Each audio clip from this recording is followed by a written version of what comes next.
E aí, pessoal, tudo bem? Professor Fremon aqui. Hoje vamos conversar sobre um tema bem importante para a profissão médica mesmo, que é o preenchimento da declaração de óbito. É uma coisa que todo médico deve saber, né? Não deveria, deve saber. E a gente vai hoje conversar sobre esse tema, tirar algumas dúvidas, principalmente, né, os pontos mais importantes aí para que você não cometa equívocos na sua vida profissional aí, que eu acredito que esteja começando ou já começou, né, mas você nunca teve a oportunidade de esclarecer suas dúvidas a respeito. Então vamos lá, vou tentar ser o mais objetivo possível e no final a gente volta a conversar. Vamos lá, pessoal, começando aqui a aula de hoje sobre preenchimento da declaração de óbito. E a gente vai citar aqui a fonte, que é o próprio Manual de Instruções para Preenchimento da Declaração de Óbito do Ministério da Saúde. Então, não estou tirando isso da minha cabeça, é uma fonte precisa aí do governo, está disponível lá no site do gov.com.br, gov.br, para quem quiser baixar de forma gratuita. Vou até, acho que dá para deixar o link aqui para vocês também na descrição do vídeo, né, para quem quiser consultar aí.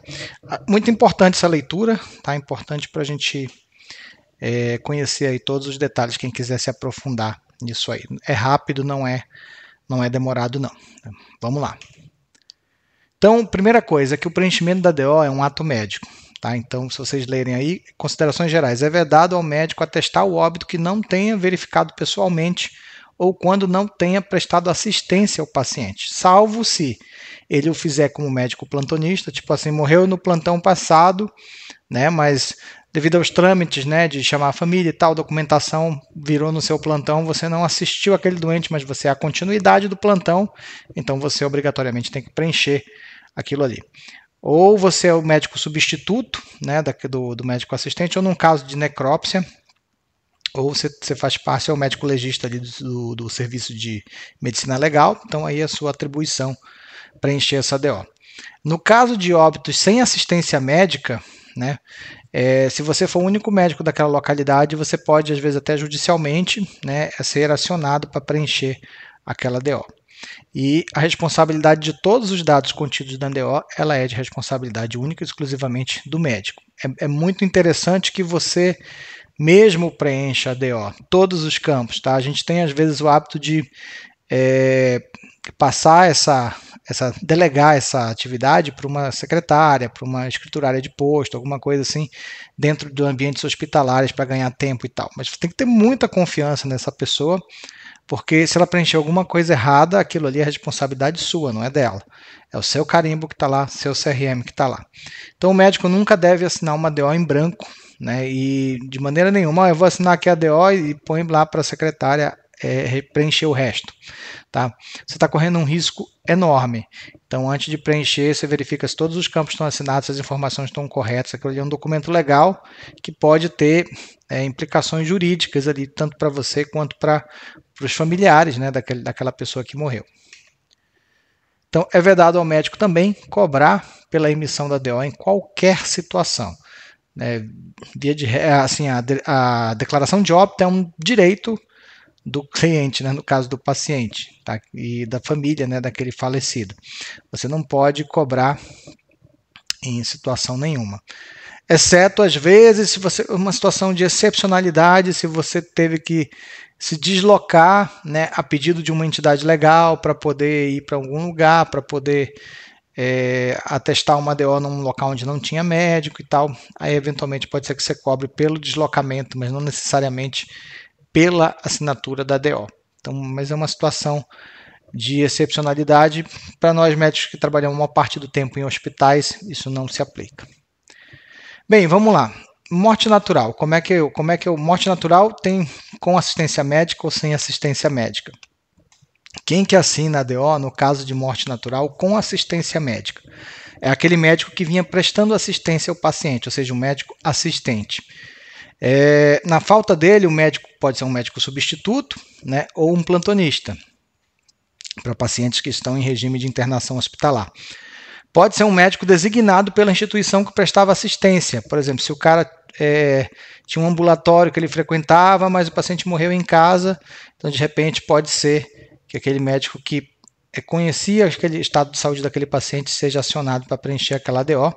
Isso acontece muito também com o programa de saúde da família, né? Se você é médico daquela zona, lá daquele bairro, e tem uma morte natural ali numa das residências, pode ser que você seja acionado também para preencher esse óbito como sendo médico assistente, porque você conhecia aquele caso, né? Acompanhava aquele paciente em casa e tal. Desde que você se sinta à vontade, né, com essa questão, não teria problema. Sem assistência médica, o ideal é que tenha um serviço de verificação de óbito, e aí o médico do SVO, né, que seria o serviço de verificação de óbito, é que vai assinar essa ADO. Pode acontecer também, né, de que seja um médico da área de saúde da família ali, mesmo que não tenha atendido aquela pessoa, mas que eventualmente seja acionado juridicamente para preencher aquela DO. Tá? Então, isso é uma possibilidade também. Ou qualquer médico, né, pode ser acionado também por entidades legais para acionar uma DO num local onde não tenha médico, né, aquela situação que a gente já comentou anteriormente. Então vamos lá. A morte não natural, também chamar de mortes violentas, né, ou de causa não natural. Acidente de carros, homicídios, né, suicídio. Então, essas são situações em que obrigatoriamente é o médico legista que vai assinar a DO depois de efetuar, né, a autópsia. Então, é um médico legista em qualquer que tenha sido o tempo entre o evento violento e a morte. Em localidade que não tem o IML, né, vai ser também um médico que vai ser denominado pela justiça, que vai eventualmente ou temporariamente, excepcionalmente naquela situação, atuar como uma espécie de perito, né, independente do tempo em que tenha ocorrido o evento violento e a morte. Então vamos lá, falando aqui das mortes em estabelecimento de saúde, que é o caso mais comum nosso. O médico sempre preenche as 3 vias, essas 3 vias elas são carbonadas, vem uma em cima da outra, então é algo que você coloque numa superfície rígida, firme ali, utilize uma caneta esferográfica azul ou preta, preferencialmente azul, e faça um pouquinho de força para escrever para que saia nas 3 vias. Então a via branca é a que vai ser arquivada no estabelecimento de saúde e depois ser recolhida pela Secretaria Municipal de Saúde ou Secretaria do Estado de Saúde.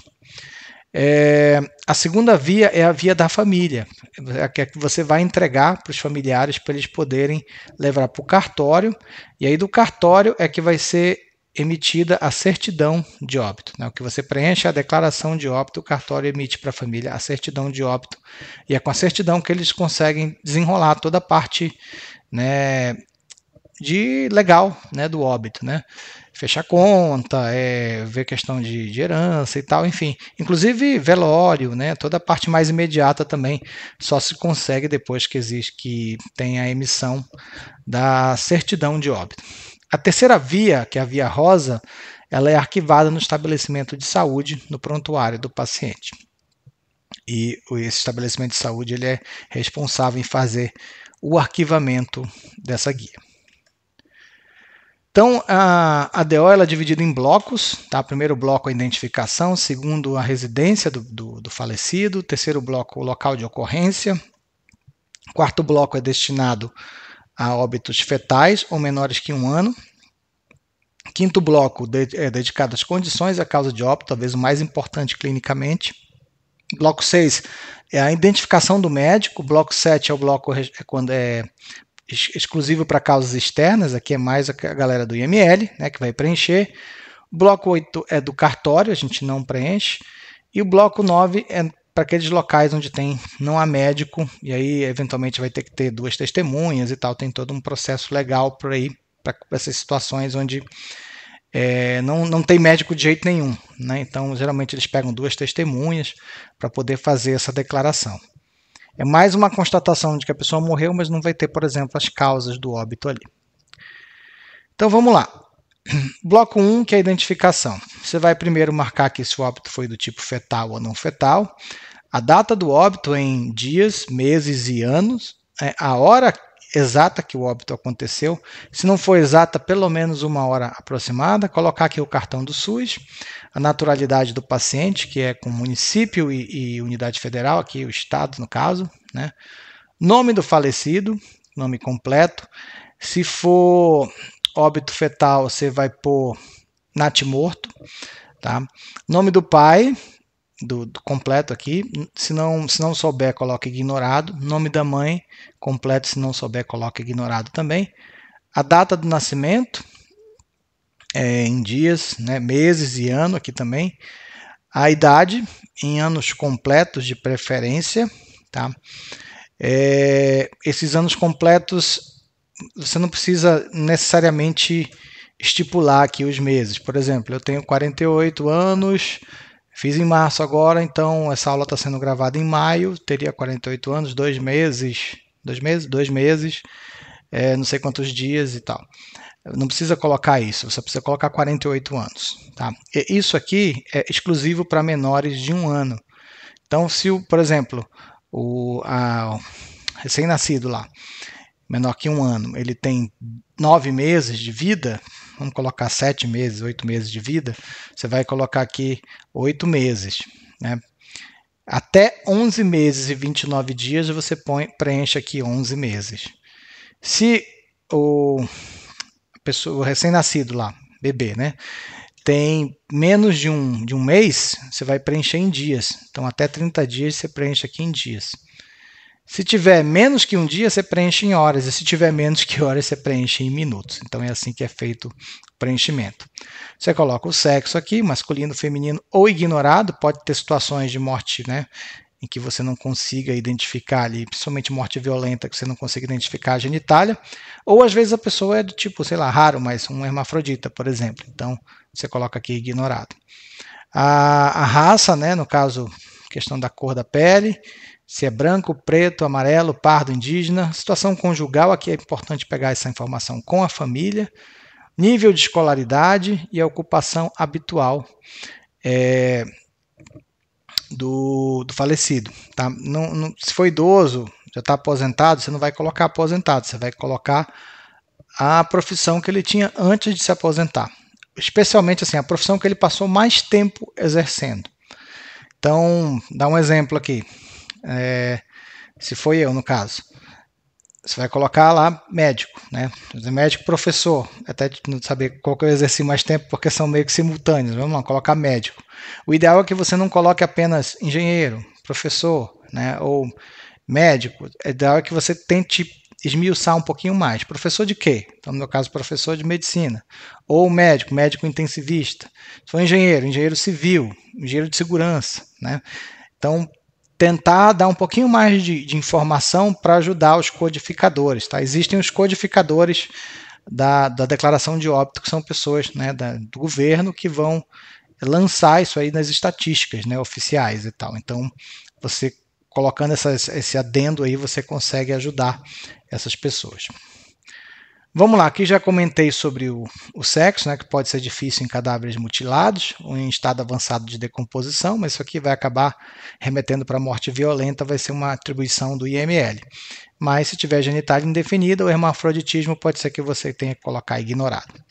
Situação conjugal, é importante obter essa informação da família, principalmente hoje que tem questão de união estável, casamento civil, casamento sono religioso. Então você, de preferência, solicita essa informação dos familiares, mas lembra eles que eles têm que ser bem certeiros nisso aí, porque no final das contas o pessoal do cartório vai fazer essa confirmação também, e o que vai valer vai ser a informação do cartório. Então, para evitar ter que ficar voltando no hospital, fazendo retificação de DO, o ideal é que a família já dê para você essa informação de uma maneira correta. Aqui a gente já comentou sobre a idade em menores de 1 ano, né? Aquela questão de até 11 meses preenche em meses, até 29 dias preenche em dias, até em menos de um dia preenche em horas, né? Até menos de 1 hora preenche em minutos. E quando não é possível ignorar a idade do falecido, você põe ignorado. Tá? Se for óbito fetal, é óbito fetal, você marca o primeiro X lá no quadradinho, né? Deixa eu voltar lá, tá aqui, ó. Você marca óbito fetal, e aí não necessariamente precisa você preencher a idade aqui. Vamos lá. Caso não tenha frequentado o ensino formal, anotar sem escolaridade, ou seja, categoria 0. Quando não for possível identificar a escolaridade, você anota ignorado. Ocupação habitual, já comentamos também, né, a questão de colocar o que a pessoa fazia antes de se aposentar. Enfim, essas questões aqui, vou até comentar depois, vou falar mais quando for falar de óbito fetal. Do 11, tá, ao 14, daqui em diante, tá, você não, se for óbito fetal, você não precisa preencher. Tá? Até porque não vai ter situação conjugal, não vai ter escolaridade nem ocupação. Então, eu achei curioso que não precisa preencher raça ou cor, né? Talvez porque no feto seja difícil de determinar isso aí, né? Realmente pode ser que não dê para determinar. Então, do 11 ao 14, em questão de óbito fetal, você não preenche. Vamos lá, para frente. Bloco 2 é o bloco de residência, nada demais aqui, você vai colocar onde a pessoa morava, né? Cuidado aqui com óbitos em trânsito, porque não se coloca o endereço do local. Se assim, a pessoa estava viajando aqui na cidade, morreu aqui na cidade, mas ela é de, sei lá, do Nordeste, de Fortaleza, sei lá, de algum outro local. Você vai colocar o local de residência lá dela, onde ela morava, não o local onde ela estava visitando aqui. Às vezes estava na casa de um irmão, de um parente, alguma coisa assim. Então, é o local da residência do falecido. Dados normais, né? Bairro, CEP, número da rua, unidade federal, enfim, nada demais, apenas realmente questão de endereço. Aí o bloco 2 é o da ocorrência, desculpa, o bloco 3, está errado aqui.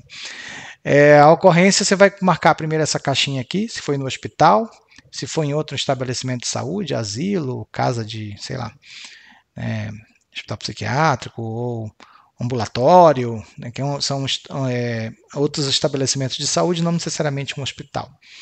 Domicílio, dentro da própria casa, se foi na via pública, se foi em outros lugares, se foi aldeia indígena ou se isso é ignorado. Então você põe aqui o local, o estabelecimento, né, se foi hospital, você vai colocar o nome do hospital, endereço, você vai colocar o endereço, CEP, o bairro do local onde ocorreu o óbito. Tá? Se a pessoa, por exemplo, sofreu um acidente na rua, morreu lá na rua, mas chegaram a transportar o corpo para uma UBS, alguma coisa assim, e o óbito, né, acabou sendo declarado na UBS, mas já sabia que o paciente estava morto na rua, o local de ocorrência é a rua, não é o local onde, né, posteriormente foi oficializado ali, foi preenchida a DO. Né? O óbito ocorreu na rua, a DO foi preenchida já na UBS. Estou dando um exemplo tosco aqui, mas só para vocês entenderem. Tem que ser aqui o local onde a pessoa realmente faleceu. Aquilo que a gente já comentou, né? Tem que ser o local exato do falecimento. Então é sempre bom lembrar também preencher tudo com letra de forma, para não ter problema. Então, óbito fetal, aqui vamos para o bloco, acabou aqui o bloco de ocorrência, vamos para o bloco 4, que é o óbito fetal em menores de 1 ano. Como eu já comentei, as variáveis de 11 a 14 não devem ser preenchidas. E no caso de óbito fetal, lá na parte do endereço, considerar o município e residência da mãe. Na verdade, o bloco lá fetal e menores de 1 ano, todas as informações que tem aqui são referentes à mãe, não exatamente referente ao bebê ali, no caso que morreu, ou ao feto. Né? Então você vai colocar a idade da mãe, escolaridade da mãe, seguindo os mesmos preceitos da identificação que a gente já viu lá em cima, ocupação habitual da mãe, o número a história gestacional dessa mãe, quantos nascidos vivos ela teve, se foi ignorado, você anota aqui o quadro, quantas perdas fetais ela teve, se foi ignorado, você assina aqui o quadro, número de gestações dessa mãe, considera aqui o quadro. Todas essas informações, elas não contam com esse óbito atual. Tá? Então, você desconsidera esse óbito que morreu agora, só considera a história gestacional dela antes dessa criança que faleceu nesse momento. Tipo de gravidez, se foi apenas do falecido, se foi dupla, se foi tripla, se é ignorado. Tipo de parto, se foi vaginal ou cesáreo. E a morte em relação ao parto, se foi antes do parto, ou seja, né, no intraútero, se foi durante, se foi depois, ou se não se sabe. Peso ao nascer e o número da declaração de nascido vivo, geralmente é um documento que é expedido pela própria maternidade. Tá? E aí vamos para o bloco 5, que é o mais importante da aula. Então, bloco 5 a gente vai definir aqui se ocorreu em mulher em idade fértil E aí, se ocorreu em mulher em idade fértil, você vai dizer em que fase essa mulher estava, se ela estava na gravidez, se ela tinha acabado de abortar, se foi no período de puerpério, até 42 dias após o término da gestação, se foi durante o parto, ou se não ocorreu em nenhum desses períodos. Então, porque é importante você identificar a história obstétrica da pessoa, se estava tendo alguma história obstétrica naquele momento em que ela chegou ao óbito. E aí, pergunta clássica, se o falecido recebeu assistência médica durante a doença que ocasionou a morte. Se sim, você marca sim. Se não, você marca não. Se você não sabe, marca ignorado. Se esse diagnóstico foi confirmado por necrópsia, você marca sim ou não. Ou, no caso aqui, ignorado. A maioria das vezes a gente vai marcar aqui não, porque a gente não é do Instituto Médico Legal, né? Então a gente vai acabar colocando aqui que não. E aí vem a questão de você preencher as causas da morte. Tá? Vamos colocar aqui, deixa eu ver se eu tenho os dados aqui, que eu acho que esse é mais interessante, esse slide aqui. Os outros que eu pulei, aquilo já que eu já tinha comentado para vocês, né, com relação à assistência durante o óbito e questão também do óbito em mulheres em idade fértil. Então vamos à questão das causas. Na linha A, você vai colocar a causa mais imediata, aquela que realmente culminou com a morte da pessoa, ou causa terminal. Na linha B, você vai colocar uma causa intermediária, né? Na linha C, uma segunda causa intermediária, e na linha D, a causa básica de morte. Tá? Isso aqui tem que contar uma história clínica, que seja real, né, no caso, de trás para frente. Tá? Ou seja, o problema do doente começou aqui, esse problema evoluiu, causou isso aqui, esse aqui evoluiu, causou isso, esse aqui evoluiu, causou esse último, e esse último levou o paciente finalmente a falecer. Tá? Então, por exemplo, vamos colocar aqui um caso bem comum, um idoso que, né, sequelado de AVC, que broncoaspirou. E aí teve uma insuficiência respiratória e faleceu. Então, esse idoso, a causa básica da morte dele é o AVC, que levou ele a fazer uma broncoaspiração, que levou ele a desenvolver uma pneumonia broncoaspirativa, que levou ele à insuficiência respiratória.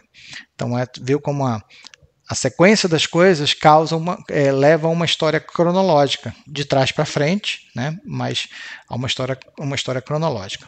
É interessante que você coloque quanto tempo cada quadro, cada doença dessas que você vai colocar aqui, quanto tempo ela levou mais ou menos para se desenvolver. Não precisa ser muito exato, mas ajuda muito você dizer quanto tempo levou. Nesse exemplo que eu dei aqui, o paciente teve um AVC há 2 anos atrás, broncoaspirou há 2 dias, né, desenvolveu uma pneumonia broncoaspirativa há 2 dias e há 2 horas desenvolveu uma insuficiência respiratória que acabou culminando com um óbito. Então, são exemplos. Né? Importante também falar que, apesar do CID estar aqui, a gente não precisa, enquanto médico, preencher o CID, a gente deixa esse trabalho para os codificadores. Tá? Uma coisa que pouca gente sabe. Né? A gente só ajuda os codificadores preenchendo isso aqui da maneira mais completa possível. Então, a parte 2, né, das causas aqui, você vai colocar outras doenças, outras situações clínicas que provavelmente contribuíram para o óbito desse paciente, mas que não entram nessa relação causal, nesse nexo causal. Tá? Então, digamos que durante essa internação desse meu paciente hipotético aqui, o cara fez uma hiperglicemia, ele fez uma cetoacidose diabética, sei lá. Então, mas isso foi resolvido, atrapalhou ali um pouco, piorou o estado do doente, ou ele fez uma insuficiência renal, por exemplo. Mas não chegou, por exemplo, a dialisou, né, deixou ele mais grave, mas não entra naquela relação que eu criei aqui, do D para o A.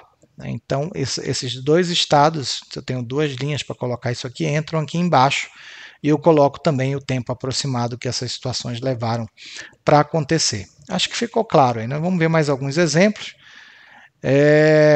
Que mais?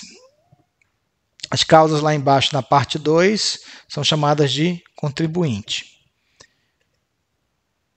Os CID, já comentei, não devem ser preenchidos. Né? Um exemplo aqui, ó, 65 anos, há 35 anos Masculino, 65 anos, há 35 anos sabia ser hipertenso, não fez tratamento. Há 2 anos começou a apresentar dispneia de esforço. Foi ao médico que diagnosticou hipertensão arterial e cardiopatia hipertensiva e iniciou o tratamento.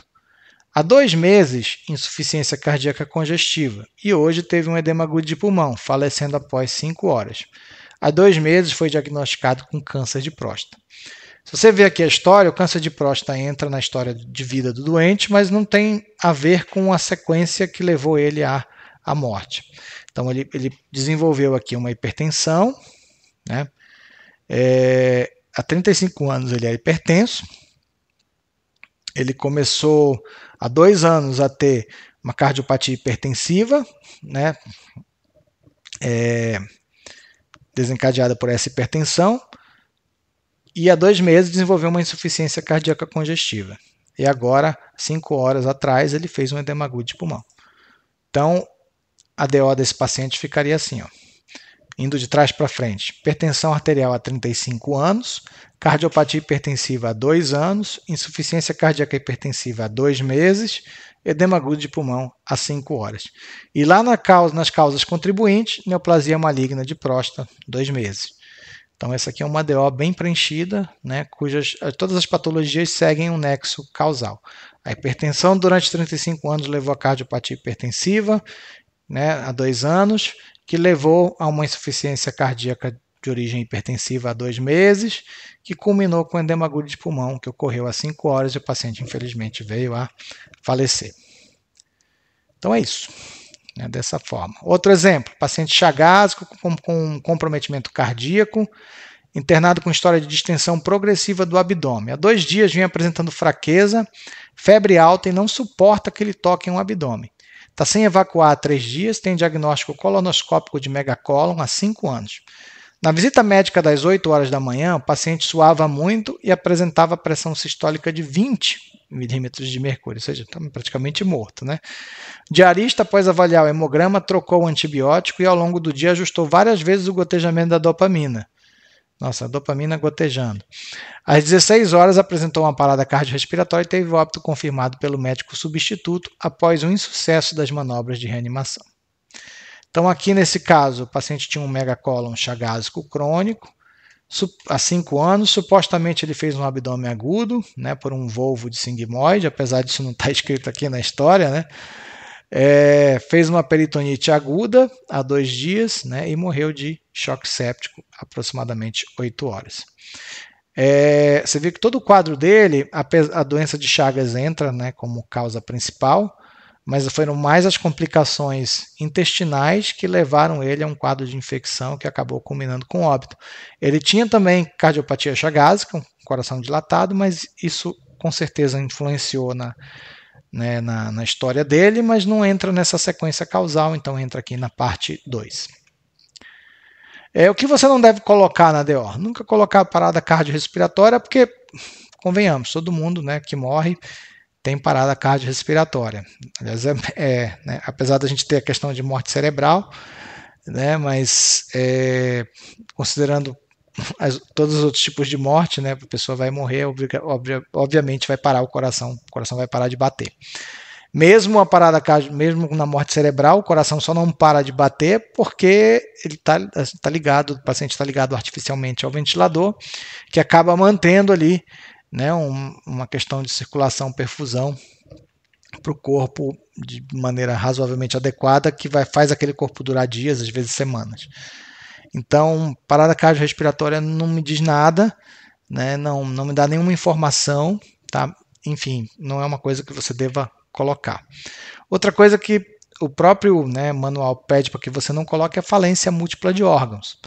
Porque também, não é que não diga nada, eu acho que nem todo doente vai morrer de falência múltipla de órgãos. Por exemplo, uma pessoa que tem uma morte súbita cardíaca, um infarto que fibrila. Essa pessoa não chega a ter falência múltipla de órgãos, ela tem apenas uma falência súbita cardíaca por causa de uma arritmia maligna. Mas, mesmo aqueles doentes que estão na UTI, com infecção, com sepse, eventualmente começa a falhar o rim, começa a falhar o pulmão, é entubado, vai para diálise, né? Daqui a pouco começa a falhar o coração, você entra com uma droga vasoativa, ou seja, tem múltiplos órgãos em falência. E apesar disso ser uma informação, ela não é uma informação muito vaga. É melhor que você estabeleça realmente um critério de relação causal, colocando aqui todos os itens, B, né, A, B, C e D. Né? Ou de trás para frente, como eu costumo pensar, D, C, B e A. Sempre para mim é mais fácil pensar de baixo para cima, que eu consigo fazer uma cronologia na minha cabeça. Então evitem colocar falência múltipla de órgãos, isso é um pedido do próprio manual do Ministério da Saúde. E aí o bloco 6 é o bloco do médico, você vai assinar lá seu nome, colocar o CRM, você vai dizer se você é médico assistente. Quando que você é médico assistente? Quando você acompanhou a doença daquele paciente. Tá? Então, você é o dono, né, vamos dizer, daquele paciente. Você é o cirurgião que operou o paciente durante a doença dele. Você é o clínico que acompanhou aquele doente durante a internação no hospital, a última internação dele. Então, você é o médico assistente. Quando que você é médico substituto? Quando você, por exemplo, é um plantonista. Tá? Aquele médico aquele paciente está internado numa enfermaria, no hospital tal. Você é o plantonista que está cuidando das intercorrências no setor. Você não é um médico assistente daquele paciente, mas você vai prestar um atendimento para ele porque ele passou mal durante o período que você está de plantão. Então, se ele vier a falecer, você vai preencher aquele atestado de óbito. Você não pode chamar o colega, o assistente de casa para vir preencher. Né? Você vai preencher o atestado, coletando dados do prontuário do paciente, como sendo um médico substituto. Tá? A maioria das vezes, a gente que trabalha de plantão vai ser médico substituto. É claro que eu na UTI, por exemplo, por ser diarista da UTI, eu posso me considerar médico assistente de vários pacientes, desde que eu esteja acompanhando aquele paciente no dia a dia. Não há problema nenhum nisso. Isso não tem grandes implicâncias legais, não. Você colocar assistente substituto não vai te impedir de tomar um processo caso tenha alguma coisa errada com o paciente. Às vezes a gente tem uns medos meio bobos, assim, né? Eu sou assistente, parece que eu sou responsável pela pessoa. Se houver que eu ter alguma responsabilização jurídica, não vai ser esse quadradinho aqui que vai te proteger disso, tá? Então, se você se sente, você cuidou daquele doente, acompanhou ele durante aquela internação, você pode ser considerado médico assistente. Caso contrário, você será médico substituto. Se você é legista, você sabe disso melhor que a gente, você vai preencher aqui pelo IML ou pelo SVO. E outros entram para aquelas situações em que você não é nenhum nem outro, foi chamado ou inquirido, né, judicialmente a responder, a preencher aquela DO, porque você talvez fosse o único médico daquela situação lá, daquela localidade, por exemplo. Município seu, né, com a UF. Meio de contato, geralmente a gente põe o telefone, quem trabalha em hospital ou UBS ou pronto-socorro, põe o telefone do pronto-socorro, a gente evita colocar telefone próprio aqui, por questão até, né, de não ficar expondo o nosso telefone. Data de atestado, você põe a data do atestado, que nem sempre é a data do óbito, né, e a sua assinatura com o carimbo. Ok? Simples assim. Então, já comentamos sobre isso, não precisa, tá? Causas externas é um bloco dedicado aos colegas que fazem parte do IML, né? Então não convém muito a gente comentar aqui, essa é uma aula para quem não é dessa área legista aí. Se você é legista, você vai preencher essa parte aqui. E aí você com certeza vai ter uma orientação específica para isso, que vai ser melhor que a minha. Beleza, aqui o bloco do cartório é um bloco também que a gente, enquanto médicos, não preenchemos, tá? A DO vai para o cartório preenche essa parte. E é isso. Bem, pessoal, agradeço aí vocês por terem assistido, espero que tenha sido útil para vocês, que tenha tirado as dúvidas de vocês. E vou deixar aqui um exercício para vocês fazerem, que é um link aqui na descrição do vídeo, para um form, né, uma espécie de provinha virtual, que vocês podem responder para a gente entender aí como é que vocês, como é que ficou a parte de entendimento de vocês, né? Até para, né, funciona aí como sendo uma lista de presença aí da aula, beleza? Então respondam lá, deixem suas dúvidas aí nos comentários, né? E enfim, qualquer coisa, estamos aí. Deixa aquela curtida no vídeo, se foi útil para você, considere se inscrever nesse canal, se quiser, né, ter mais informações a respeito de medicina intensiva, né, vida profissional médica, enfim, temas nessa linha aí. Um grande abraço, valeu, até a próxima.